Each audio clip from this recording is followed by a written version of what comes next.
إن الذي فرض عليك القرآن لرادك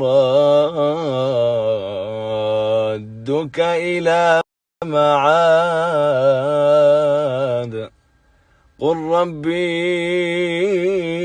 أعلم من جاء بالهدى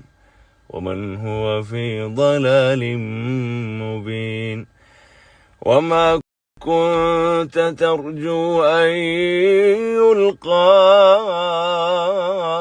إليك الكتاب إلا رحمة من ربك فلا تكونن ظهيرا للكافرين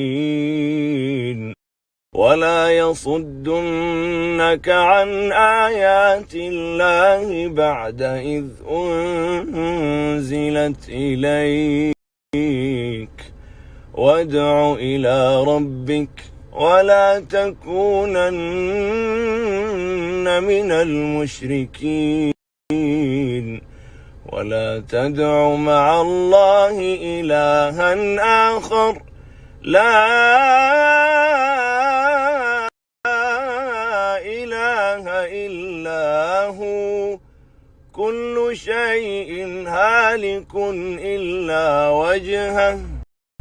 له الحكم وإليه ترجعون.